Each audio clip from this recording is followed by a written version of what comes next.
시간이 되었으므로 다 함께 머리 숙여 기도하심으로 주님 앞에 예배 자리에 함께 나아가겠습니다.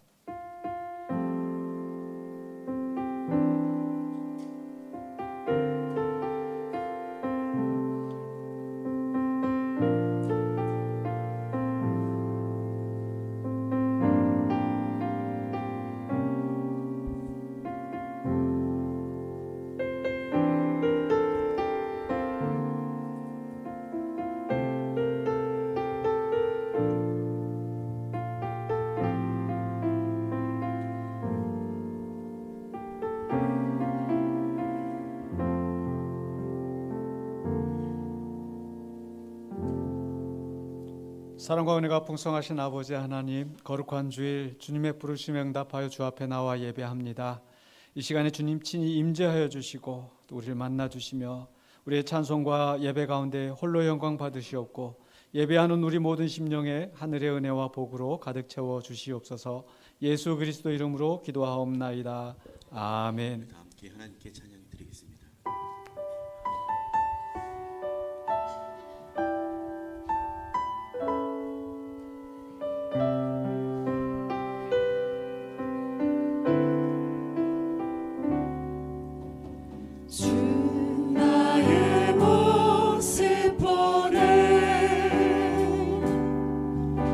사랑마의 맘 보시네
찬양할 때 주의 나라 힘이 임했네. 주의 영원한 나라 주님 보게 하소서. 내 영혼이 확정되고 확정되어 싸우니 믿음의 눈 들어 주를 바라봅니다. 내 영혼이 확정되고 확정되어 싸우니 믿음의 눈 들어 주를 바라봅니다.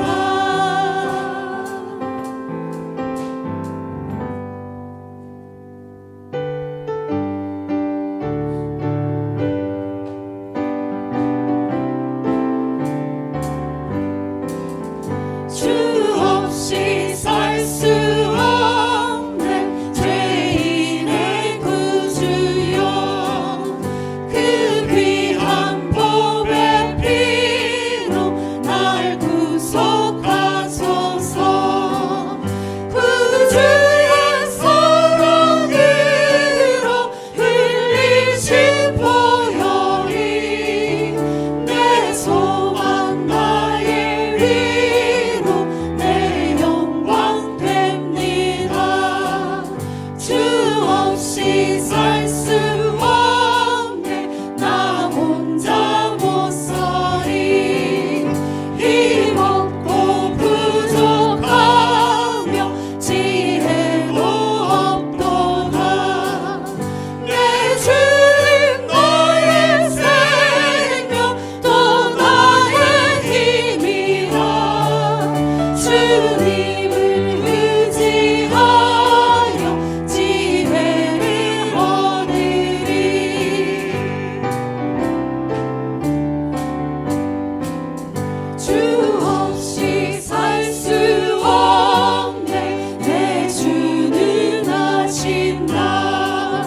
내 영의 깊은 간구 마음의 소원을 주밖에 나의 마음 위하여 주리요.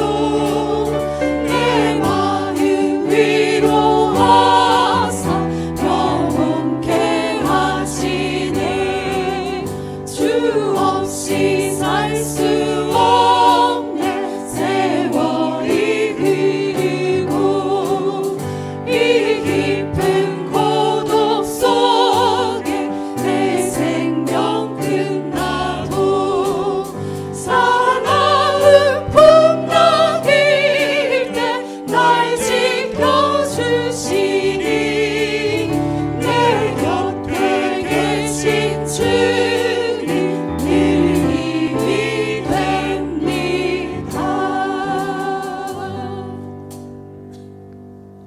우리 다 함께 일어서셔서 나는 주님께 속한 자 함께 찬양 부르시겠습니다.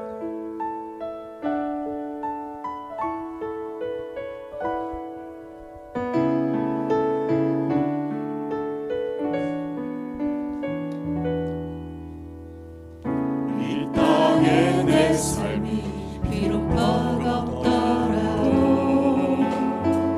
주님의 선하심 나 믿으며 가리. 이 작은 작통에 주가 이루어 가시니 감사로 사는 삶 나 살기 원하네. 내 삶의 시간 속에 주 일하시네. 내 모든 여정 속에 함께 하시네. 깊고도 크신 주의 영광을 나 보리라. 위대하신 주 나는 주님께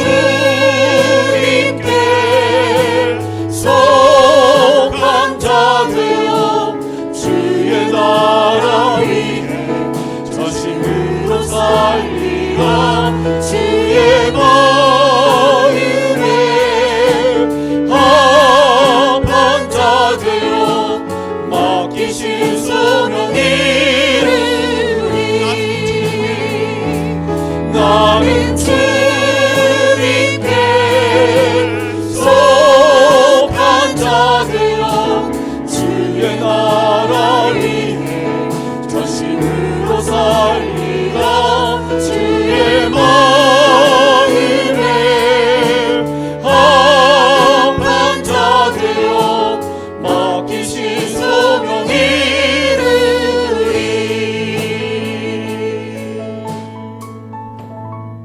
할렐루야. 우리의 신앙을 고백합니다. 전능하사 천지를 만드신 하나님 아버지를 내가 믿사오며 그 외아들 우리 주 예수 그리스도를 믿사오니 이는 성령으로 잉태하사 동정녀 마리아에게 낳으시고 본디오 빌라도에게 고난을 받으사 십자가에 못 박혀 죽으시고 장사한 지 사흘 만에 죽은 자 가운데서 다시 살아나시며 하늘에 오르사 전능하신 하나님 우편에 앉아 계시다가 저리로서 산자와 죽은 자를 심판하러 오시리라. 성령을 믿사오며 거룩한 공예와 성도가 서로 교통하는 것과 죄를 사하여 주시는 것과 몸이 다시 사는 것과 영원히 사는 것을 믿사옵나이다. 아멘.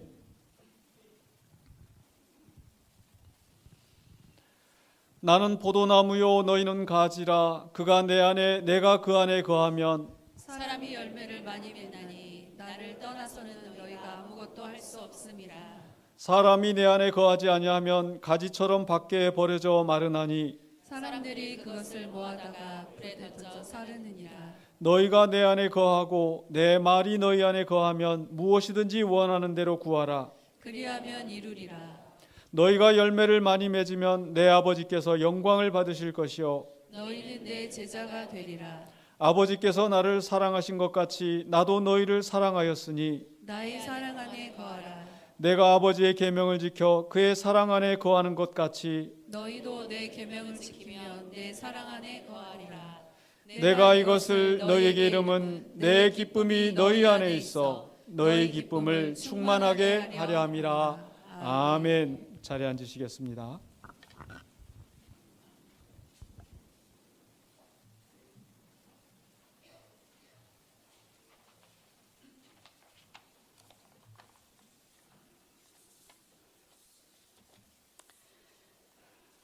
사랑과 은혜가 풍성하신 하나님 아버지, 가을의 결실을 거두게 하시고 하나의 끝자락에 저희로 하여금 계절의 변화 속에서도 변함없이 우리를 지켜주시며 변치 않는 사랑으로 늘 함께해 주시는 모든 것이 주님의 손길이며 가정에 평안을 주시고 교회에서는 믿음의 교제를 허락하시며 직장과 사업장에서 수고의 열매를 거두게 하신 그 모든 은혜를 감사드립니다.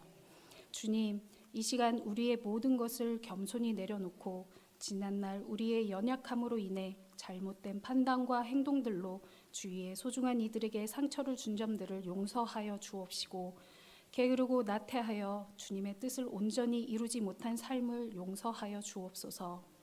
주님, 우리 교회를 위해 기도드립니다. 서로 사랑하며 격려하고 믿음 안에서 서로를 위해 기도하는 모든 성도들이 되게 하시고 주님을 더 깊이 섬기며 닮아가도록 노력하는 교회, 섬김과 나눔으로 지역사회를 밝히는 등불이 되어 특별히 다음 세대를 위한 지혜와 믿음을 주셔서 우리의 자녀들이 성령님의 부르심과 인도하심을 따라 주님의 복음을 널리 전하는 교회가 되게 하여 주옵소서.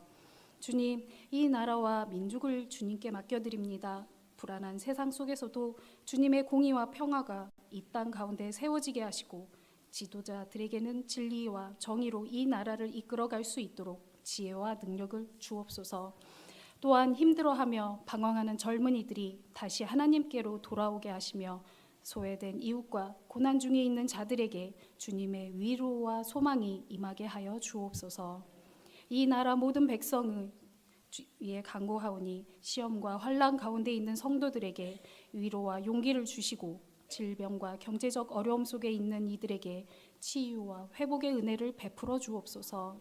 신앙이 흔들리는 이들에게 믿음을 더하시고 모든 성도가 영적으로 성숙한 믿음의 삶을 살아가게 하여 주옵소서. 이제 다가오고 있는 겨울을 준비하며 기도합니다. 추운 겨울 속에서도 어려운 이웃을 돌아보게 하시고 사랑의 손길을 나누는 따뜻한 교회가 되게 하옵소서. 우리의 몸과 마음을 지켜주셔서 그 모든 질병으로부터 보호하시고 건강한 몸과 마음으로 주의 일을 감당하게 하옵소서. 모든 염려와 걱정을 주님께 맡기며 오직 성령님과 함께하는 삶으로 살아가는 저희가 되게 은혜 내려 주옵소서. 이 시간 드려지는 예배 가운데 성령님께서 함께하여 주옵시고 말씀을 전하시는 담임 목사님께 능력과 지혜를 더하여 주사 오직 진리의 말씀만을 저희에게 전하게 하시고 그 말씀을 통해 저희 성도들의 생각과 삶과 모든 것들이 주님 앞에서 온전한 모습으로 변화될 수 있게 하여 주옵소서. 오늘 이 예배는 저희 모두가 한 마음으로 주님께 드리는 것이며 예배 가운데 드려지는 찬양과 기도, 말씀 속에서 주님의 영광만이 드러나게 하여 주옵소서. 감사와 찬송과 영광을 오직 주님께 올려드리오며 우리 주 예수 그리스도 이름으로 기도드립니다.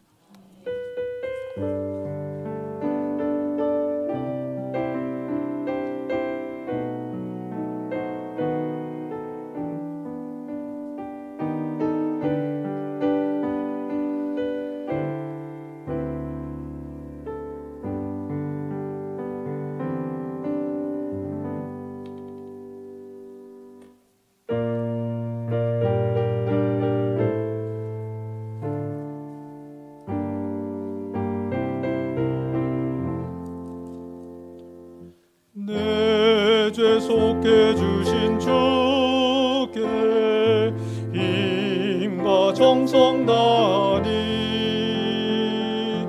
나의 온갖 언행 심사 주를 위한 것일세. 내게 있는 모든 것을 주를 위해 바치리. 내게 있는 모든 것을 주를 위해 바치리. 사랑과 은혜가 풍성하신 아버지 하나님께서 우리를 구원하시려고 그 아들을 내어주시고 그 피를 흘리심으로 말미암아 우리의 죄값을 사하시며 우리를 하나님의 자녀로 삼으신 은혜 감사드리며 주 앞에 나와 예배할 때 또 겸손히 우리의 예물을 모아 주께 드립니다. 우리에게 주신 소득과 생업에 감사드리며 10의 1조를 드립니다. 주님이 주신 감사의 제목을 인하여 감사의 예물을 드리옵고 주의 나라와 영광을 위하여서 여러 가지 제목으로 주께 이 예물을 드리오니 하나님께서 받으시고 이 물질이 주님이 기뻐하시는 곳에 쓰여지며 이로 인하여 주의 나라가 확장이 되어지고 주의 영광이 나타나고 우리가 주의 일에 동참하는 것에 기쁨으로 주께 나아갈 수 있는 우리가 되게 하여 주시옵소서. 또한 물질로 헌신한 심령들마다 가정들마다 물질로 인하여 어려움 당하지 않도록 주님께서 만배로 복을 갚아 주시옵고 물질로 뿐만 아니라 육신으로 나와 주의 몸된 교회를 위하여 수고하며 쓰는 심령들을 일일이 기억하여 주시옵고 하늘의 복으로 영육간의 강건함으로 복 내려 주시옵소서. 또 각자 흩어져서 주신 삶의 자리에서 거룩한 산제물로 헌신하여 드립니다. 하나님께서 받으시고 하늘의 복으로 가득 채워 주시옵소서. 예수 그리스도 이름으로 기도하옵나이다. 아멘.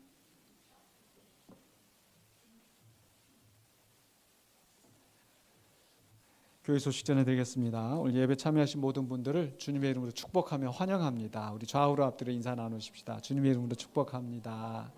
환영합니다. 잘 나오셨습니다. 반갑습니다. 네. 오늘은 넷째 주일이지만은 우리 지난 주일 추수감사 주일날 목장 주일을 모이지 못했기 때문에 오늘 이제 목장 주일로 모이게 되겠습니다. 그리고 그러나 이제 오후 예배는 그대로 있음을 유념해 주시기 바랍니다. 또 지난 주일 우리 추수감사 때 식사를 또 마시게 했기 때문에 오늘 식사는 좀 간편하게 식사하게 됨을 또 이해해 주시길 바라고요. 다음 주 오후 예배 후에는 우리 정기 당회 위원장회가 있습니다. 또 우리 진학과 진로를 위한 기도, 우리 수험생들 이제 시험은 마쳤지만 또 그 뒤로 대학 진학하고 진로를 결정하고 하는 일에 있어서 하나님 인도하여 주시옵소서. 또 일생의 방향을 가름짓는 중요한 시기이니까 하나님 함께해 주시기를 우리 학생들을 위해서 꼭 기도를 부탁을 드립니다. 이번 토요일, 오는 토요일 11월 29일부터 이제 월요일까지 해서 이제 교회 김장을 하게 되는데 김장 재료를 위한 후원을 하실 분들은 우리 강정숙 권사님에게 연락해 주시기 바랍니다. 오늘 토요일부터 시작되어지는데 이제 2시부터 이제 간절이고 이제 일이 시작되니까 우리 함께 참여해 주실 분들은 2시까지 꼭 함께 참여해 주시기를 부탁을 드립니다. 많은 또 손길들이 필요합니다. 교회 1년 동안에 해야 될 김장이기 때문에 우리 성도님께서 많이 참여해 주시기를 부탁을 드립니다. 저는 지난 주 중에 필리핀에서의 사역을 잘 마치고 돌아왔습니다. 한 150여 명의 필리핀의 이제 현지 목회자들 또 신학생들이 필리핀 전 각지에서 또 여러 섬에서 와서 또 이렇게 저의 강의를 듣고 또 말씀을 나누는 그런 시간을 가졌습니다. 그래서 우리 교회가 이 일을 위하여서 또 후원하고 함께 하고 있습니다. 제가 보통 이제 강의 가거나 집회 가면은 이제 강사료도 받고 호텔도 다 거기에서 해주는데 여기는 우리 교회에서 다 호텔비 해주고 교통비 다 하고 또 심지어는 그 학생들 먹을 것까지 우리 교회가 다 후원을 해서 그렇게 하고 왔습니다. 하나님의 선교, 하나님의 일을 위한 것이 아니라면 뭐 이렇게 있을 수 없는 일인데 우리는 전혀 아무것도 받지 않고 우리 교회가 오롯이 또 헌신하고 또 저의 재능을 또 기부하고 해서 하나님의 그 복음 선교를 위해서 애쓰고 그렇게 오게 되었습니다. 그래서 우리 교회에서 또 이렇게 기도로 후원해 주시고 또 이렇게 선교 헌금으로 함께 힘을 모아 주신 우리 모든 성도님께 감사를 드립니다. 계속해서 또 이 필리핀의 현지의 사역자들이 또 바른 말씀 선포하며 또 복음화를 위해서 애쓸 수 있도록 계속해서 기도를 부탁을 드립니다. 어제 우리 임시 당회가 모였습니다. 그래서 당회에 결정한 사항 2가지를 말씀을 드리겠습니다. 하나는 우리 당회가 주일 아침에 8시에 모여서 예배를 위한 기도를 하자라고 해서 오늘 아침부터 모여서 이제 기도를 하고 있습니다. 그래서 진작부터 했어야 되는데 저희들이 이제 늦게라도 시작되었고 이 기도회는 우리 당회의원뿐만 아니라 우리 성도님들도 우리 주일 기도를 예배를 위하여서 또 기도를 하고자 하시는 분들은 함께 오시면 8시에 길지 않게 진행되지만 그 가운데 함께 기도를 하고자 합니다. 그래서 혹시 그 자리에 같이 못 오시더라도 우리 성도님께서는 8시에 우리 예배를 위한 기도회가 진행되어지는구나. 나도 가정에서라도 동참해야겠다라고 해서 함께 기도해 주시면은 감사하겠습니다. 또 하나는 우리 갑자기 또 우리 이용건 목사가 이제 사임을 하게 되어서 아마 많이들 궁금해하시고 의아하시고 하실 텐데 어제 당회에서 이제 최종적으로 결정하기를 우리가 재직회 때 우리가 함께 우리 이 내용을 이야기를 하고 우리 재직들이 또 이제 궁금한 거 질문도 받고 하려고 합니다. 그래서 정식으로 우리 재직회를 임시 재직회를 소집을 합니다. 그래서 다음 주일은 2부 예배 후에 임시 재직회가 있습니다. 그래서 재직회 때 좀 말씀을 드릴 테니까 뭐 궁금한 거 있으셔도 좀 그때까지 참으시고 함께 또 그때 재직회 때 말씀을 나누도록 하겠습니다. 그래서 다음 주일 2부 예배 후에 임시 재직회 있다라는 것을 유념해 주시기를 부탁을 드립니다. 광고 마쳤습니다. 하나님 말씀 함께 보겠습니다. 하나님 말씀 마가복음 4장 1절로 9절입니다. 마가복음 4장 1절로 9절 말씀. 하나님 말씀 봉독할 때에 함께 일어나서 봉독하겠습니다. 우리 몸이 불편하신 분들은 그 자리에서 봉독하셔도 괜찮겠습니다. 4장 1절로 9절입니다. 이제 봉독합니다.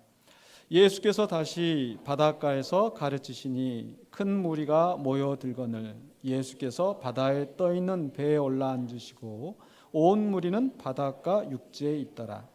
이에 예수께서 여러 가지를 비유로 가르치시니 그 가르치시는 중에 그들에게 이르시되 들으라 씨를 뿌리는 자가 뿌리러 나가서 뿌릴새 더러는 길가에 떨어짐에 새들이 와서 먹어버렸고 더러는 흙이 얕은 돌밭에 떨어짐에 흙이 깊지 아니하므로 곧 싹이 나오나 해가 돋은 후에 타서 뿌리가 없으므로 말랐고 더러는 가시떨기에 떨어짐에 가시가 자라 기운을 막음으로 결실하지 못하였고 더러는 좋은 땅에 떨어짐에 자라 무성하여 결실을 하였으니 30배나 60배나 100배가 되었느니라 하시고 또 이르시되 들을 귀 있는 자는 들으라 하시니라.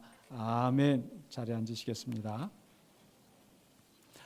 네, 오늘 말씀의 제목은 하나님 나라의 씨뿌림 1편입니다. 다음 주에는 계속해서 2편을 계속해서 말씀을 나눌 텐데 오늘은 이제 4장 1절부터 20절까지에 있는 하나님 나라의 씨뿌림의 비유를 함께 살펴보려고 합니다. 4장에 앞서 이제 3장까지에서는 이제 예수님이 하나님의 아들로서 또 이 하나님 나라의 복음을 선포하는 귀한 사역을 진행하셨습니다.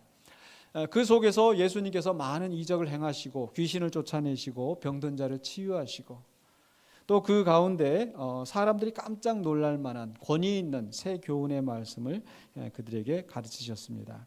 그런 가운데서 예수님의 이 하시는 사역을 보고 다양한 반응들이 나타났습니다. 어떤 사람들은 이제 예수님의 부르심을 받아서 자기의 모든 것들을 다 버리고 전적으로 예수님을 따라가는 그런 열정적인 제자들이 있었는가 하면은 그런가 하면은 그 예수님의 말씀에 부정적으로 반응했던 사람들도 있었죠. 심지어는 가족이면서도 예수님을 이해하지 못하고 예수님을 미쳤다고 예수님을 붙잡아 넣으려고 했던 그런 가족들이 있었는가 하면 또 심지어는 종교 지도자들 성경을 누구보다도 잘 알고 사람들에게 신앙을 가르친다고 하는 그 당시에 바리새인들이나 율법사들이 예수님을 오해하고 또 예수님을 죽여야겠다고 그렇게 결심하는 그런 극단적인 반응도 있었습니다. 그리고 나서 이제 4장에 와서는 예수님의 그 가르침의 사역, 앞서 이제 3장까지에서는 예수님이 가르치셨다.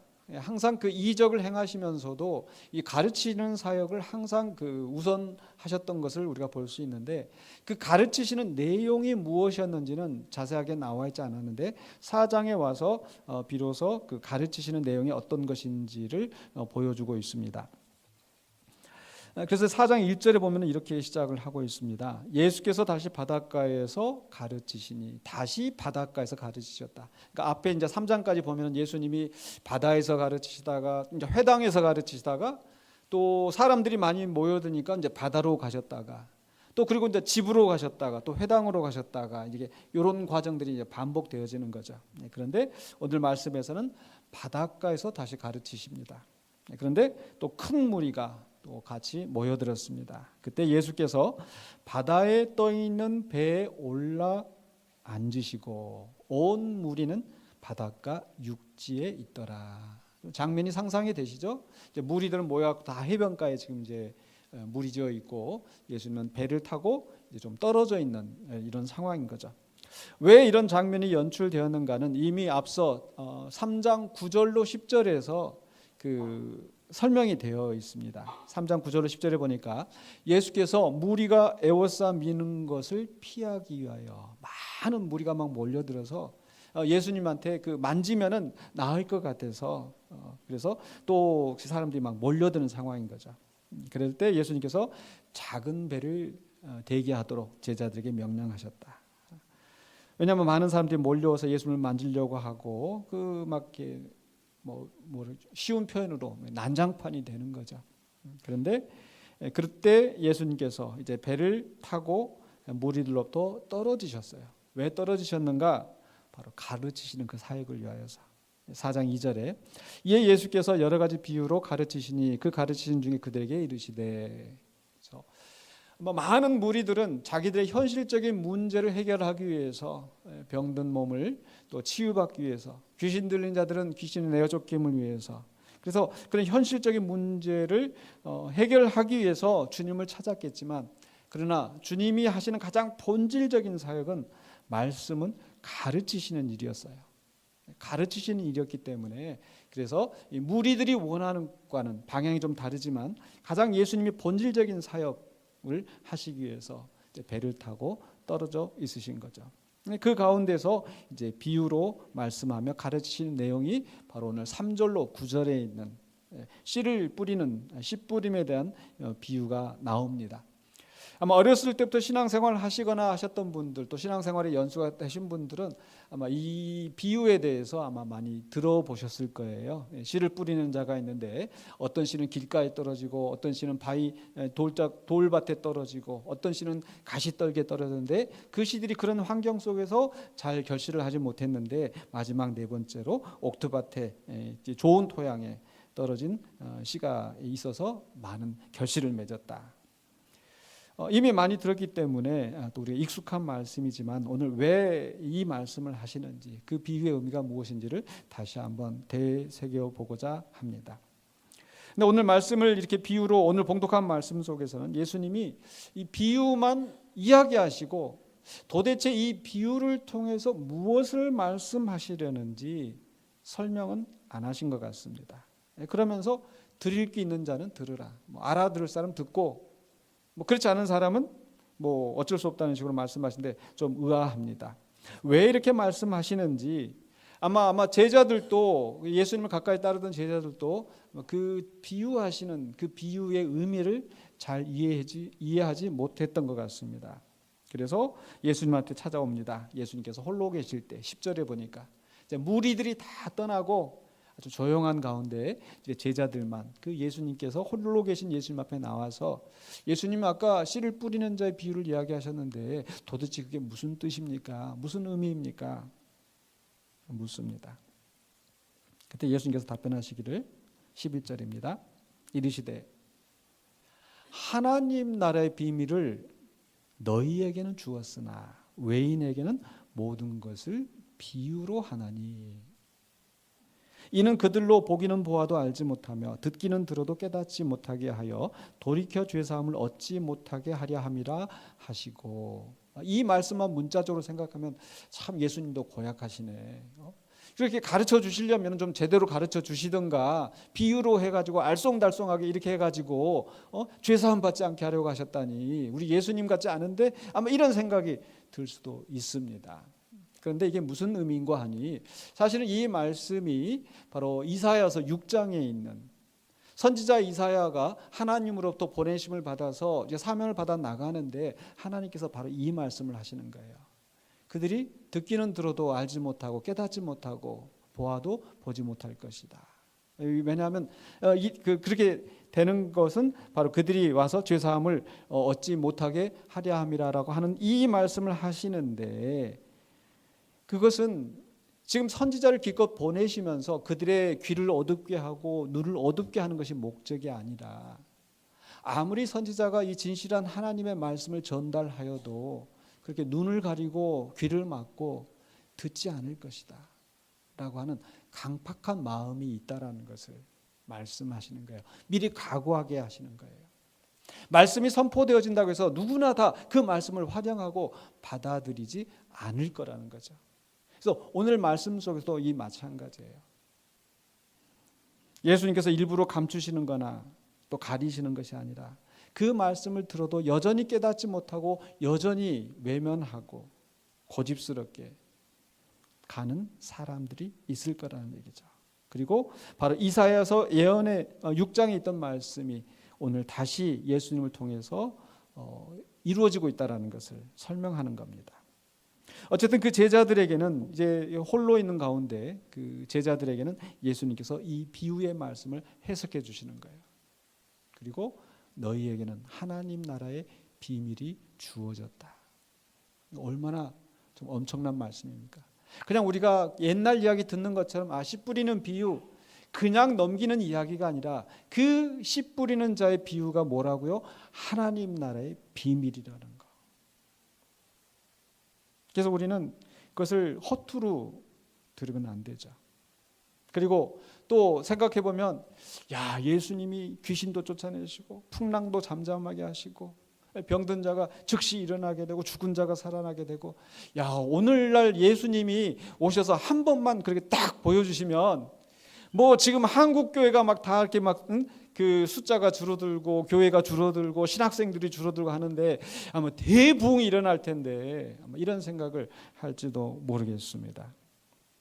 그러나 말씀드린 것처럼 예수님이 원하시는 사역의 방향은 그런 게 아니었었죠. 예수님의 사역의 본질은 뭐였어요? 가르치시는 것이었어요. 하나님 나라의 비밀을 알게 하는 것이었어요. 그리고 그 하나님 나라의 비밀에 대한 그 믿음을 갖도록 하나의 그 증거로서 이적을 행하신 거였죠. 그런데 문제는 사람들이 그 이적에만 주목하고 정작 예수님의 가르치면은 귀를 기울이지 않는, 그것 때문에 그 이적에 주목하는 그들의 그런 습성들 때문에, 그들의 행동들 때문에 예수님의 사역이, 본질적인 사역이 가려지기 때문에 예수님께서 피하신 거잖아요. 바꿔서 얘기하면 지금 이 시대에 우리는 그런 막 엄청난 이적들이 눈앞에 이루어지지 않는다고 해서 우리가 실망하거나 낙심할 이유가 전혀 없고, 기록된 말씀을 통해서 예수님은 우리에게 여전히 하나님 나라의 비밀을 알게 하신다는 겁니다. 믿습니까? 그래서 여전히 우리는 예수님의 가르치심, 그 예수님이 하시는 본질적인 사역을 듣고 있는 거예요. 그리고 예수님의 가르치심의 핵심이 뭐였어요? 하나님 나라의 비밀을 알게 하시는 것. 예수님이 이 땅에 오신 목적, 하나님의 통치, 하나님의 나라를 이 땅에 선포하시고 그 하나님의 나라를 이루시는 것이 예수님의 사역의 목적이었었던 거죠. 그리고 그것을 잘 이해할 수 있도록 가르치시는 것이고, 그래서 우리는 예수님이 하시는 일과 또 예수님이 하시는 말씀을 통해서 우리는 하나님의 나라를 알게 됩니다. 이 하나님의 나라에 대해서 뭐 말로 바꿔서 하자면 사람의 어떤 그 낙원 또는 천국, 이런 천국에 대해서 여러 사람들의 그 상상력을 발휘해서 많은 이야기들이 있죠. 뭐 드라마나 영화 같은 데도 보면은 사람들이 죽어가지고 막 그때 그 낙원에서 막 이런 생활을 하고 이런 행동을 하고, 그 얼마 전 좀 시간이 지났습니다만 그 김혜자 씨가 나와가지고 이게 젊은 또 남자하고 뭐 같이 살고 뭐 그런 드라마도 있더라고요. 그래서 사람들은 그걸 보면서 야 진짜 천국이 저렇게 생겼을까? 또 어떤 사람들은 자기가 죽었는데 임사체험이라고 하잖아요. 죽음을 경험하고 무슨 계단 같은 데 터널을 지나서 막 하는데 어떻게 해가지고 막 이런 이야기도 나오고 저런 이야기도 나오고 하는데, 과연 그런 이야기들로 우리가 하나님의 나라를 알 수 있을까? 아니요. 가장 정확한 하나님 나라에 대한 가장 그 비밀을 정확하게 알려주실 수 있는 분은 누구다? 우리 예수님인 줄로 믿습니다. 태초부터 하나님과 함께 하셨던, 온 세상을 창조하시고 하나님과 하나가 되신 예수님이 말씀하시는 하나님 나라의 비밀이 가장 정확하고 가장 진리가 되는 가르침인 줄로 믿습니다. 그래서 우리 스스로는 하나님의 나라를 알 수 없지만 주님이 말씀하시는 그 하나님 나라의 비밀을 우리가 귀 기울여 들어야 될 것 같습니다.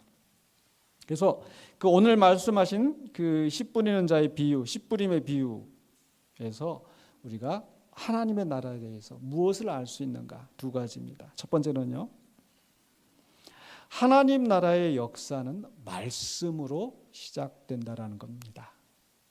말씀으로. 나중에 나옵니다만 4장 26절에 이런 말씀이 나옵니다. 또 이르시되 하나님의 나라는 사람이 씨를 땅에 뿌림과 같으니, 하나님 나라는 사람이 씨를 땅에 뿌리는 것과 같다라고 하고 있죠. 그래서 씨 뿌림, 이제 오늘 말씀에서 이제 씨 뿌리는 여러 가지 그 여러 가지 상황들이 나오는데, 그 다음에 이어서 보면은 또 밤중에 자라는 그 씨가 자란다랄지, 또 겨자씨의 비유랄지, 씨 뿌리는 그 비유가 계속해서 이제 4장에서 적어도 3가지가 나옵니다.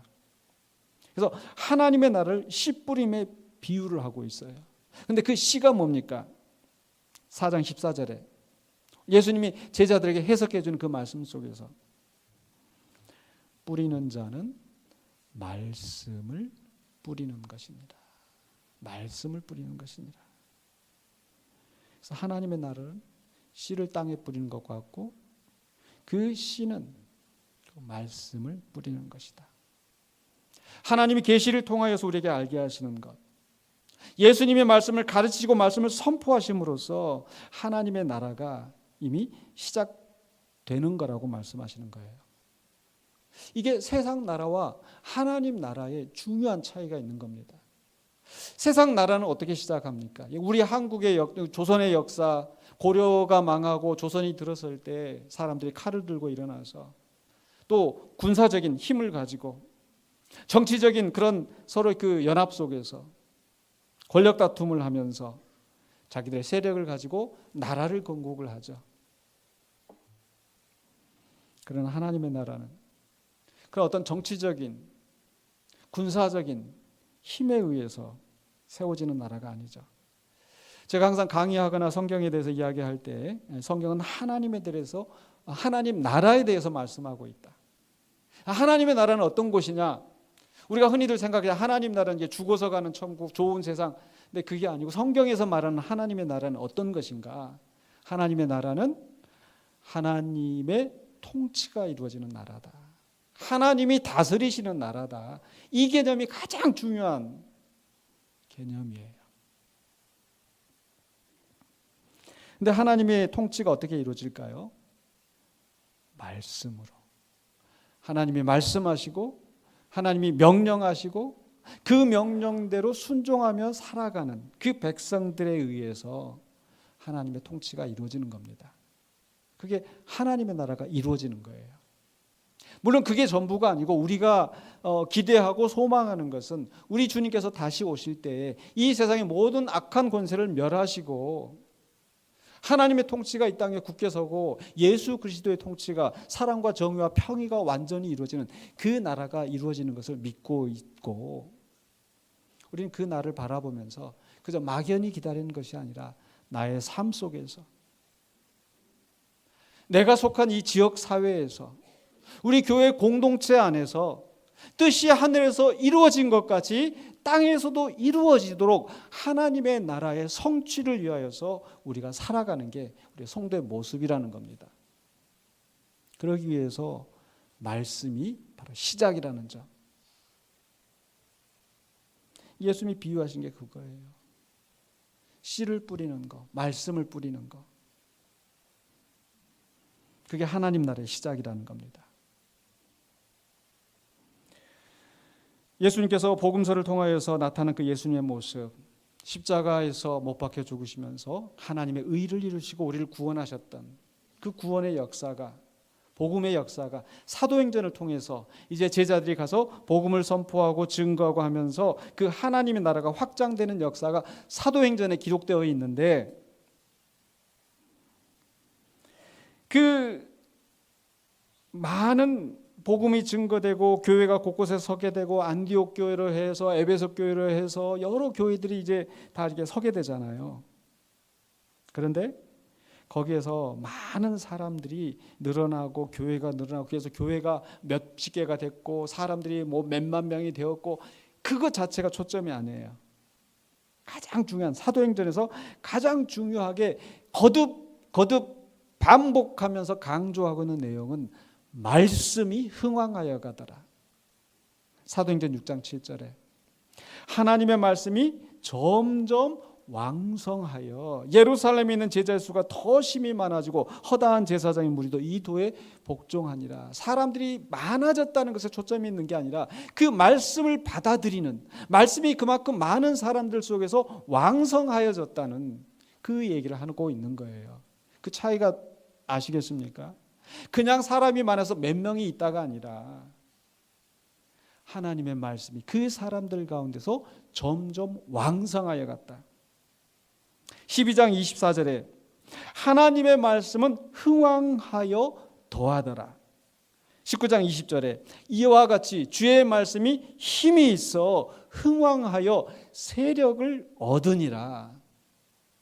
하나님 나라가 확장되어진다는 것은 그저 교회가 늘어나고 그 교회 지도자들이 세력을 얻고 권세를 얻고 그게 아니라 말씀이 힘이 있어 세력을 얻는, 말씀의 역사심이 그들 가운데서 나타나는 그 일이 바로 하나님 나라가 확장되어지는 것인 줄로 믿습니다.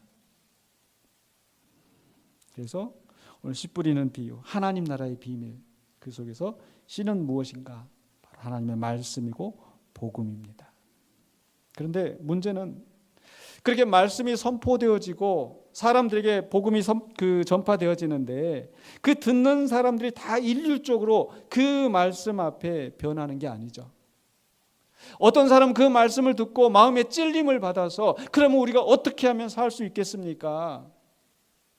그 말씀 앞에 엎드러지면서 구원의 길을 선택하는 사람이 있는가 하면 어떤 사람들은 그 말씀을 듣고 마음에 찔림을 받아서 이를 갈고 그 말씀을 선포하는 사람을 죽이려 하고 그것을 억누르려 하고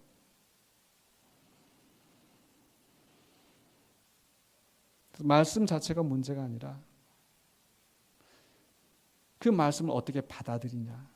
예수님의 말씀도 마찬가지잖아요. 앞에 3장까지 해서 일어나는 여러 가지 예수님의 말씀 듣고 따르는 사람이 있는가 하면 미쳤다라고 하고 그 말씀을 증가하지 못하도록 하려고 하고 저건 신성모독이다, 불경죄다 거부하고 오히려 그 말씀을 선포하는 예수님을 죽이려 하고 말씀의 문제가 아니라 결국 그 말씀을 어떻게 받아들이느냐. 오늘 비유 속에서 나타나는 말씀에 의하면 바로 그 땅의 문제이다. 흙의 문제이다. 제 아내가 텃밭에 이렇게 텃밭이 아니라 옥상에 사택 옥상에 뭐 이것저것 심고 하는데 어떤 때는 잘 안 될 때가 있어요. 그런 경우는 모종이 좀 안 좋아서 그랬었나 보다. 그럴 때도 있는가 하면 근데 정말 중요한 것은 아마 농사 지어보신 분들은 다 공감하실 거예요. 흙이 중요하고 땅이 중요하고 그래서 저는 잘 모르는데 또 몇 월 달에 뭘 해야 되고 비료를 섞어야 되고 또 뭐 약도 줘야 되고 제가 하는 것은 그냥 옆에 가서 삽질만 하는 거예요. 흙이 그만큼 중요하다는 거예요. 마찬가지로 말씀에 문제가 있는 것이 아니라 어떤 땅, 어떤 토양으로 그 말씀을 받아들이냐에 따라서 결과가 크게 달라진다. 그게 오늘 말씀의 핵심입니다. 그래서 두 번째 원리는 뭐냐? 첫 번째 원리는 뭐였어요? 하나님 나라의 역사는 말씀으로 시작한다. 두 번째는 바로 말씀을 듣는 태도에 따라 하나님 나라 역사의 차이가 난다. 그래서 예수님이 네 가지 토양에 대해서 말씀하십니다. 첫 번째 토양은 뭐였어요? 길가에 씨가 떨어졌을 때 무슨 일이 일어나는가? 길가에 씨가 떨어졌더니 새들이 와서 금방 먹어버렸더라. 길가는 어떤 곳입니까? 사람들이 많이 다녀가지고 흙이 다져져서 아주 단단하고 반질반질하고 거기에 씨가 떨어지면 그 씨가 그 흙 속을 파고들 수가 없어요. 그랬더니 새들이 와서 먹어버린다는 거예요. 이 말씀이 의미한 바는 무엇입니까? 15절에 예수님이 해석하시죠. 말씀이 길가에 뿌려졌다는 것은 이들을 가리킴이니 곧 말씀을 들었을 때에 사탄이 즉시 와서 그들에게 뿌려진 말씀을 빼앗는 것이요. 여기서 초점은 바로 즉시에 있는 것 같아요. 즉시. 말씀을 듣기는 들어도 듣는 순간에 그 말씀에 대해서 곱씹어보고 생각해보고 받아들이는 것이 아니라 신성모독이다, 미쳤다. 자기들의 생각, 자기들의 판단, 자기들의 선입견으로 자기들의 지위를 지키기 위해서 복음을 거부하고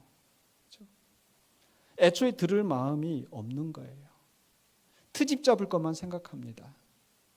그러니까 이 사람들이 예수님이 가는 곳에 왜 따라다니는가? 또 뭐 하나, 뭐 트집 잡을 게 있나? 예수님한테 질문을 던져도 그걸 배우기 위해서 질문을 던지는 게 아니라 트집을 잡기 위해서.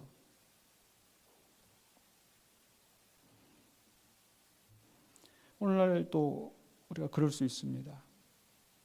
처음부터 꼬인 마음으로 거기에 무슨 은혜가 들어가겠습니까? 큰 폭포수가 떨어지는데 거기에 예를 들어서 병을 가져다 놓으면 거기에 물이 차는데 그 병을 막고 있으면 물이 한 방울도 안 들어가요. 그러니까 처음부터 말씀을 배척하는 사람들 즉시 그 말씀을 빼앗기게 됩니다. 시카고에 저희 갔던 곳에 그 무디 바이블 처치라고 D.L. 무디라고 이 부흥사 복음을 증거했던 굉장히 유명한 분이죠. 무디. 근데 그분이 사실 제대로 교육을 못 받았어요. 일반적인 교육도 못 받았고 신학적인 교육도 못 받았고 은혜 받아가지고 그 열정 가운데서 복음을 선포하다 보니까, 그런데 놀랍게도 그 복음을 듣고 많은 사람들이 주님 앞으로 돌아오는 거예요. 근데 한 번은 집회에 가가지고 이제 막 했는데 어떤 노신사가 나와가지고 쪽지를 하나 건네주더래요. 쪽지를 건네주면서 하는 말이, 오늘 선생님이 이게 설교하면서 65곳이나 문법이 틀렸다고. 거기에 복음이 들어가겠어요?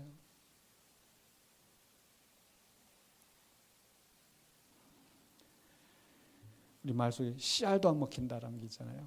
물론 그 씨알은 이 씨하고는 좀 다른 거지만,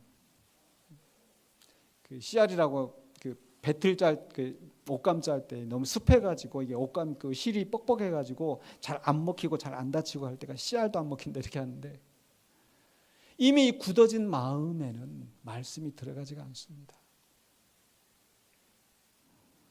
적어도 오늘 주님 앞에 예배하러 나온 우리 성도님들은 그런 길가와 같은 마음은 아닌 줄로 믿습니다. 아멘. 두 번째는 무엇이었습니까? 돌밭에, 어떤 씨는 돌밭에 떨어졌다. 근데 돌밭에 떨어지다 보니까 좀 싹이 나는 것 같긴 했는데, 돌밭이긴 해도 거기에 흙이 잠깐 덮여 있으니까. 근데 문제는 이게 깊이 뿌리를 내리지 못하고 양분을 흡수하지 못하고 물을 흡수하지 못하고, 그래서 해가 떠오르니까 그 싹이 금방 죽어버리는 거예요. 이 말씀이 의미하는 바는 어떤 사람을 가리키는가? 16절 하반부와 17절에 곧 말씀을 들을 때 즉시 기쁨으로 받으나, 마치 그 돌밭 위에 흙이 있는 잠깐 그런 정도로 그 말씀을 듣는 거예요. 이 귀한 말씀이다. 마음의 위로가 되고 감동이 되고. 사실 우리 그런 경험들을 아마 종종 하시잖아요. 우리가 다 하잖아요. 그런데 그 즉시 그때 받은 것은 좋은 것 같은데, 문제는 그 속에 뿌리가 없으므로, 이게 돌 같은 것들이 가로막고 있으니까 뿌리를 내리지 못하는 거예요. 잠깐 견디다가 말씀으로 인하여 환난이나 박해가 일어나는 때에는 곧 넘어지는 자요. 그러니까 말씀을 들었을 때 참 좋은 말씀이다. 참 감동이 되었다. 은혜가 되었다. 그런데 정말 내 마음속에 그 말씀을 붙잡고 묵상하고 씨름하면서 그런 뿌리를 내리는 과정이 없기 때문에 쉽게 무너진다는 거예요. 언제? 환난의 때. 근데 그 환난이 언제 일어나는가? 우리가 흔히 기대하는 것은 말씀 잘 듣고 예배 열심히 하고 기도 열심히 하고 열심히 봉사하고 그러면은 하나님이 나한테 복 주셔서 만사형통하고 자녀들도 잘 되고, 물론 우리는 그런 기대하고 소망하고 그렇게 하는 그것 자체가 나쁜 건 아닙니다. 그런데 그게 전부라고 생각하면 오산이죠. 오늘 예수님이 말씀 속에서 환난이나 박해가 일어나는 때 넘어진다고 하는데, 그 환난이나 박해가 언제 일어난다고 그랬어요? 말씀으로 인하여. 말씀으로 인하여. 내가 기쁨으로 받았는데, 은혜 받으면서 감동 가운데서 받았는데, 그 말씀 때문에 환난이 일어나고 박해가 일어날 수 있다는 거예요. 말씀을 안 들어서가 아니라, 신앙생활 잘못해서가 아니라, 그 말씀 때문에 내가 주님을 열심히 믿기로 하면서 오히려 고통이 우리에게 있을 수 있다는 거. 요한복음 17장에서도 예수님께서 제자들 위해 기도하십니다. 기도하실 때에 아버지가 나를 세상에 보내신 것처럼 나도 이들을 세상에 보냅니다.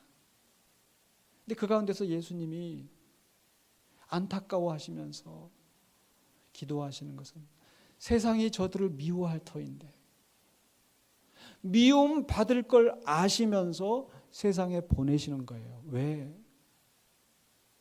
아들이 이 땅에 오면서 미움받고 십자가에 못 박혀 죽을 것을 아시면서도 하나님께서 그 아들을 세상에 보내셨어요. 왜? 하나님이 세상을 이처럼 사랑하사, 우리를 사랑하셔서 우리를 구원하시려고 그 아들을 보내셨잖아요. 마찬가지로 우리 주님께서도 우리를 세상에 보내십니다. 세상이 우리를 환영하고 기쁘게 맞아줄까요? 아니요. 그 말씀 때문에. 예수님이 이 제자들이 세상에서 미움받을 거라고 한 이유가 무엇입니까? 저들은 세상에 속하였지 아니하고 나의 말로 인하여서, 나에게 속한 자들이기 때문에 세상에서 미움을 받을 것입니다.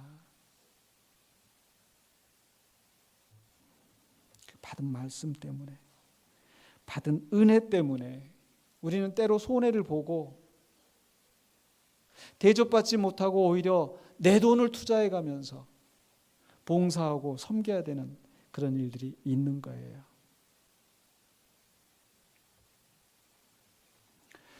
사도행전에서도 사도행전 2장에 사도행전 1장에서 예수님 승천하십니다. 내가 예루살렘에 기다려 있으면서 하늘로부터 오는 권능을 받으라고. 과연 2장에서 오순절 마가다락방에서 불의 혀같이 사람들에게 갈고 사람들이 방언을 하고 엄청난 부흥의 역사가 일어났습니다. 그리고 나서 가서 이게 병든 자를 치우고 앉은 병이를 즉시 나사렛 예수 이름으로 일어나 걸으라 했더니 그 병자가 일어나는 거예요. 많은 사람들이 주목합니다. 3,000명이 돌아오고 5,000명이 돌아오고. 그렇게 해서 베드로가 큰 자가용 사고 큰 집 지어서 그렇게 행복하고 참 성공적인 삶을 누리나? 아니요. 매를 맞고 감옥에 가고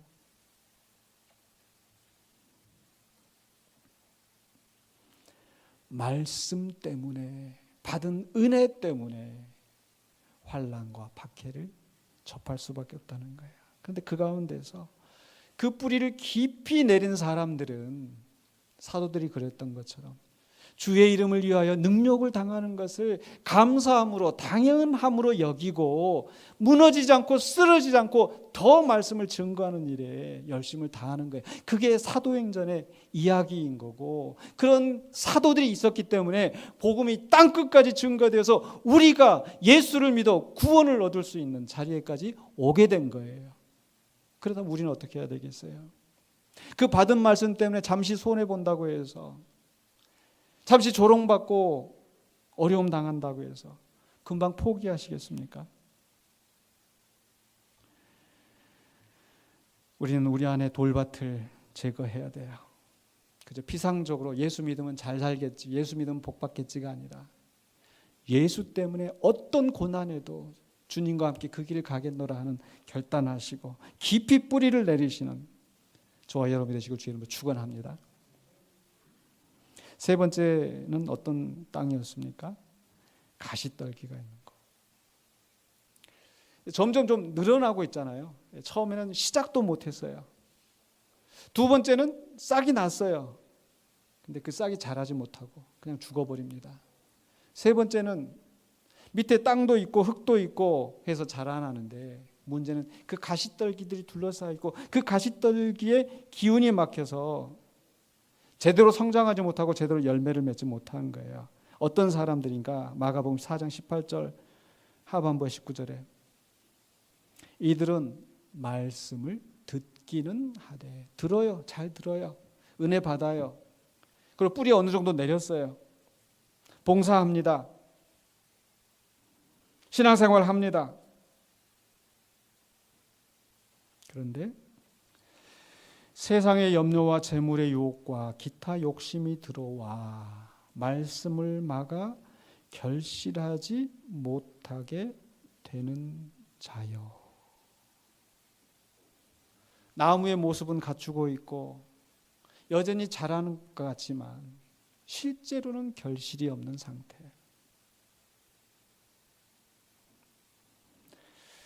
아마 어쩌면 저를 비롯해서 우리 많은 성도들이 사실 여기에 많이 가까운 정도에 머물러 있을 수도 있겠다는 생각이 듭니다. 첫 번째나 두 번째는 아니라 하더라도 세 번째 정도는. 근데 뭐 이렇게 자랐으니까 되겠지. 근데 열매를 맺지 않으면 소용이 없는 거예요. 우리 예수님께서 비유 가운데 말씀하시잖아요. 열매 맺지 않은 가지는 다 제거해 버리신다고. 열매 맺지 않는 나무는 하나님도 심판하시고, 그게 이사야서 5장에 있는 좋은 열매를 거두기를 기대하시고 극상품 포도나무를 심었는데 정의와 공의의 열매를 거두지 못하시고, 그래서 결국 어떻게 하십니까? 다 베어버리고 울타리를 다 거두어버리고. 우리 성도들도 왜 하나님께서 우리를 구원하시고 그저 우리가 존재하는 그 자체만으로가 아니라 우리는 선한 일을 위하여 지으심을 받은 줄로 믿습니다. 이 존재만으로 뭐 귀중하지 않다는 그런 뜻이 아니라 한 생명이 천하보다 귀하다고 했으니까 얼마나 귀합니까? 그런데 우리 하나님의 목적은, 예를 들어서 교회가 어느 교회마다 우리가 뭐 300명입니다, 500명입니다. 내가 가서 자릿수 채워주고, 그게 중요한 게 아니라는 거예요. 존재 자체가 중요한 게 아니라는 그 말씀은, 어떤 하나님께서 지금 실적 올려가지고 어느 교회에 몇 명이 있고 어느 교회, 이게 하나님이 원하시는 관심사가 아니라는 거예요. 하나님은 한 영혼이라도 그 있는 자리에서 열매 맺기를 원하신 줄 믿습니다. 그런데 정작 예배에 참석하고 매주마다 말씀을 듣고 감동을 받기도 하고 헌금을 하고 신앙생활을 하는 것 같지만 내 안에 어떤 열매가 나타나는지, 어떤 선한 열매가 나타나는지, 한 말씀이라도 들어서 그 말씀이 나의 속에 어떤 변화를 가져오고 그것이 나를 변화시킬 뿐만 아니라 내 주변에 어떤 선한 영향력을 끼치는지, 그게 바로 30배, 60배, 100배의 결실을 맺는 그런 모습이 아니겠습니까?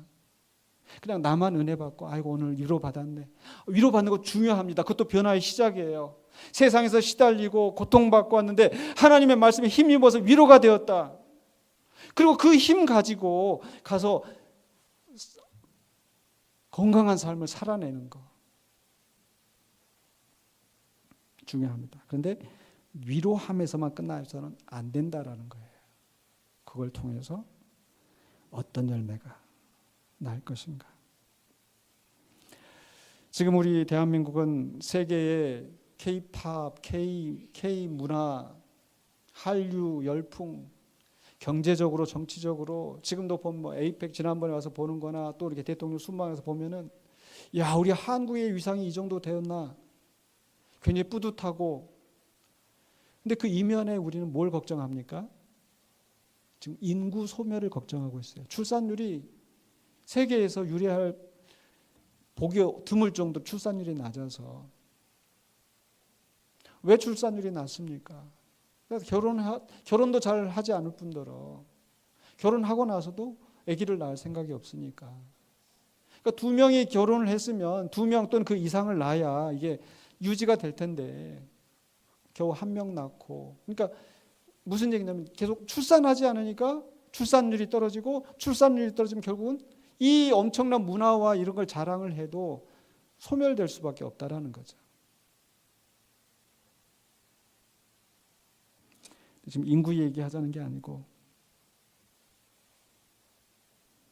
지금 한국 교회는 지난 과거의 역사를 통해서 전 세계에 유례가 없을 정도로 큰 부흥을 일으킨 게 한국 교회다. 그래서 다른 나라들에서 이 한국 교회를 배우기 위해서 세계에서 선교사들을 이 두 번째로 많이 파송하는 나라가 대한민국이다. 첫 번째는 어딘 줄 아세요? 미국이에요. 근데 미국은 나라가 크고 경제적인 것도 훨씬 더 뛰어난 그런 나라였기 때문에 미국하고 비교하기는 어렵고, 그런데 그 미국 다음으로 선교사를 많이 보내는 나라가 대한민국이었어요. 근데 그 나라가 지금 기독교 인구가 이제 소멸하고 있고, 이제 10년 후, 20년 후면은 우리 대한민국 교회도 유럽 교회처럼 교회만 덩그러니 남고 젊은 세대는 계속 줄어들고 왜 이런 일이 일어났을까요? 복음이 이제 능력을 잃었기 때문일까요? 하나님께서 이제 연로하셔서 더 이상 예전처럼 같지 않으시는 그렇게 되셨을까요? 아니요. 하나님은 어저께나 오늘이나 변함없으시고 영원토록 변함없으신 전지전능하신 하나님이신 줄로 믿습니다. 그런데 왜 한국교회가 쇠퇴합니까? 그것은 성도들이, 교회가, 지도자들이 그 말씀을 온전히 받아들이고 말씀의 열매를 맺지 못하고 마귀에게 빼앗기고 환난 가운데 넘어지고 세상 근심과 물질과 명예와 자리에 대한 욕심 때문에 말씀의 기운을 막아버려서 말씀의 열매를 맺지 못하기 때문이 아니겠습니까? 그래서 우리는 그 말씀을 회복해야 돼요. 성도 한 사람 한 사람이 그 말씀을 회복해서 말씀의 열매를 맺어야 돼요. 그래야 하나님의 나라가 확장이 되어지고 하나님의 영광이 나타나는 줄 믿습니다. 근데 앞서 세 가지 이런 그런 나쁜 토양들이 있지만 그게 끝이 아니고 예수님은 마지막으로 네 번째로 좋은 땅에 대해서 말씀하시죠. 4장 20절입니다. 좋은 땅에 뿌려졌다는 것은 앞서는 좋은 땅에 뿌려져서 30배, 60배, 100배 결실을 맺었다 이렇게 말씀하는데 여기 해석 가운데서는 좋은 땅은 어떤 것이냐? 좋은 땅에 뿌려졌다는 것은 곧 말씀을 듣고 앞에 사람들과 다른 게 있죠. 앞에는 말씀을 듣기는 하였으되 또 듣지도 않고 듣고 그다음에 뭐 했어요? 받아. 듣는 것은 그냥 있으면 들려요. 받는 것은 내가 적극적으로 그 말씀을 내 안에 뿌리 내리게 하는 거고 그 말씀을 영접하는 거예요. 말씀을 듣고 받아서 그 말씀이 내 안에서 30배나 60배나 100배의 결실을 맺게 하는 사람. 이들을 통해서 하나님의 복음의 역사는 끊임없이 지속되고 있습니다. 앞으로도 지속될 줄로 믿습니다. 그래서 이 씨 뿌린 비유에 예수님이 말씀하시는 결론은 뭐냐? 이렇게 말씀을 듣고 받아서 열매 맺는 자가 되어라고 우리를 초청하시는 줄로 믿습니다. 말씀을 듣고 우리 삶에 이런 선한 열매가 나타날 때 그것은 우리 개인의 영광이 아니라 하나님의 나라의 확장이고 하나님의 영광이 나타나는 열매인 줄로 믿습니다. 오늘 우리 교동문 속에서도 너희가 열매를 많이 맺으면 하나님께서 아버지께서 영광을 받으실 것이다. 그래서 열매 맺는 게 얼마나 귀한가. 우리 주님은 우리에게 말씀을 선포하시고 그 말씀이 우리 안에서 열매 맺기를 원하십니다. 그래서 말씀을 마무리하겠습니다. 그래서 첫 번째로는 이 말씀이 얼마나 중요한가. 이 말씀으로부터 하나님의 나라의 역사가 시작되어지는데 내가 지금 이 말씀을 듣고 있는 이 순간이 얼마나 귀중한 것인가. 그래서 이 설교 시간이 얼마나 중요해요. 근데 그 시간에 이제 다른 생각하고 집에 지금 가스불 켜고 왔나 안 켜고 왔나 뭐 그렇게 하면 걱정되죠. 근데 그런 생각들에 잡혀 있으면 말씀이 들어오지 않고 또는 목사하고 사이가 안 좋으면 저 목사가 지금 나 찍으려고 지금 하는 소리지 뭐 이러면 설교만 중요하겠습니까? 각자가 올해 우리 군산영광교회 50주년을 설립을 맞이하면서 우리 교인들이 다 통독 한번 하자. 그래서 열심히 통독하시고 우리 권사님 한번 전화드렸더니 저 지금 2번째 하고 있어요. 얼마나 말씀이 좋은지 몰라요. 그러니까 너무너무 행복하고 좋은 거예요. 그냥 막. 또 여러 곳에서 우리 집사님들이 권사님들이 이 말씀을 듣고 있다는 소식을 들었을 때 너무 감사한 거예요. 하나님 나라의 말씀이 뿌려지는 역사인 줄로 믿습니다. 개인이 성경을 읽을 때, 또 개인이 묵상할 때, 또 그저 설거지하면서, 또 이 기독교 방송, 복음 방송 틀어놓고 운전하면서, 길 가면서 말씀이 중요합니다. 그리고 그 말씀은 하나님 나라의 역사의 시작입니다. 두 번째로는요, 분명히 그 말씀이 우리 안에서 열매를 맺는데 방해하는 요인들이 있다는 거예요. 근데 오늘 예수님이 여러 가지 이렇게 토양들을 말씀하셨는데, 저는 나는 옥토버 같은 마음이고 저 사람은 길 같은 마음이고 저 사람은 돌바 같은 마음이고 이렇게 구분된다고 생각하지 않아요. 우리 안에 그게 다 있어요. 때로 우리는 그런 좋은 토양같이 되기도 하고, 때로는 우리는 길처럼 되기도 하고, 때로는 돌밭처럼 가시떨기처럼. 말씀은 듣기는 들어도 세상 염려와 그런 욕심 때문에 그 말씀 잘하지 못하게 할 때도 있고, 그래서 분명히 하나님 나라의 말씀이 우리 가운데 뿌려지지만 그것을 방해하고 잘하지 못하게 하는 요인들이 있다라는 거. 그래서 내 안에서 이 말씀이 잘하지 못하게 하는 게 뭔가 우리는 또 찾아보고, 그것을 가시나무면 가시나무를, 돌이면 돌을, 또 갈아지지 않는 딱딱한 밭이면 내 마음의 밭을 갈아서 말씀을 받아들이고 그 말씀이 뿌리를 내릴 수 있도록 열심을 다하는 우리가 되어야 될 줄 믿습니다. 마지막 세 번째로는요, 하나님 나라의 복음의 궁극적인 승리를 믿는다라는 거. 앞에 보면은 어떤 씨는 길가에 뿌려져서 다 마귀가 가져가 버리고, 어떤 씨는 바위 돌밭에, 어떤 씨는 가시떨기에. 그러면서 겨우 이제 네 번째 이 좋은 토양에 보면, 이제 계산을 따져 보면 한 4분의 1밖에 안 되는 것 같아요. 예전에 저도 그렇게 생각했어요. 그래도 25%라도 성공을 해서 30배, 60배, 100배 결실을 맺으면 좋은 거 아닌가? 뭐 이런 생각을 했는데, 따져 보니까 앞에 실패한 세 가지가 있는 것 같은데 이 좋은 땅 몇 가지가 있어요. 수수께끼. 좋은 땅 하나예요? 30배나 60배나 100배나 결실을 맺는다고 했잖아요. 그러면 뭐예요? 좋은 땅에 뿌려진 뜰이 3개가 있는 거예요. 그래서 3대3 적어도. 여기서 또 하나 우리가 또 배울 것은, 하나님은 100배 맺었다고 해서 더 좋아하시고 30배 맺었다고 쟤는 100배인데 너는 30배 이러지 않으신다는 거예요. 예수님이 달란트 비유에서도 뭐라고 말씀하세요? 누구는 5달란트를 남겨오고 누구는 2달란트 남겨왔을 때, 쟤는 5달란트 남겨서 너 최고야, 이렇게 하지 않으시고 2달란트 남겨왔다고 해서 외면하지 않으시고 착하고 충성된 종아 네가 잘하였다, 나의 기쁨에 참여할지어다, 똑같이 칭찬해 주시잖아요. 포도원 비유 가운데서 아침 일찍부터 와서 일한 사람이나 늦게 마감하기 전에 와서 일한 사람들이나 다 칭찬해 주고 다 보상해 주시고, 그게 우리 하나님의 마음이에요. 그러니까 내가 능력이 없다고 나 같은 것이 무슨 열매가 아니라, 한마디 말씀이라도 듣고 내가 그 말씀을 깨달아서 그걸 통해서 선한 영향력을 나타날 때 하나님께서 우리를 칭찬하시고 높이실 줄로 믿습니다. 중요한 것은 그걸 하느냐 하지 않느냐예요. 1달란트 받은 사람처럼 묻어놓고 안일하게 있다가 주인 돌아올 때 그 묻어놓은 거 가져와서 핑계대고, 주님 앞에 주님 만날 때 무슨 핑계 대실 거예요? 저는 배운 게 제대로 없어서, 저는 가진 게 없어서, 저는 몸이 약해서, 시간이 없어서.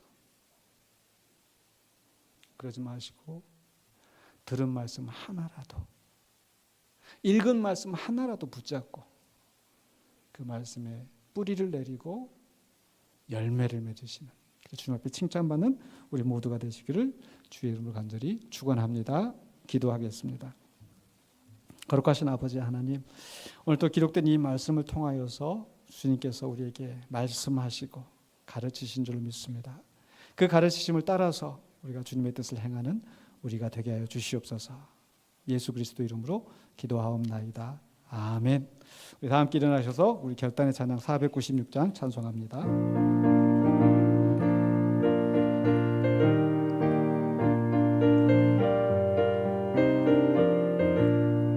새벽부터 우리 사랑함으로써 저녁까지 씨를 뿌려봅시다. 차차 익어 곡식 거둘 때에 기쁨으로 단을 거두리로다. 거두리로다. 기쁨으로 단을 거두리로다 거두리로다 거두리로다 기쁨으로 단을 거두리로다 비가 오는 것과 바람 부는 것을 겁을 내지 말고 부려봅시다. 이를 맞춰 놓고 곡식 거둘 때에 기쁨으로 단을 거두리로다 거두리로다 거두리로다 기쁨으로 단을 거두리로다 거두리로다 거두리로다 기쁨으로 단을 거두리로다 씨를 뿌릴 때에 나지 아니할까 염려하며 심히 애탈지라도 나중 예수께서 칭찬하시리니 기쁨으로 단을 거두리로다 거두리로다 거두리로다 기쁨으로 단을 거두리로다 거두리로다 거두리로다 기쁨으로 단을 거두리로다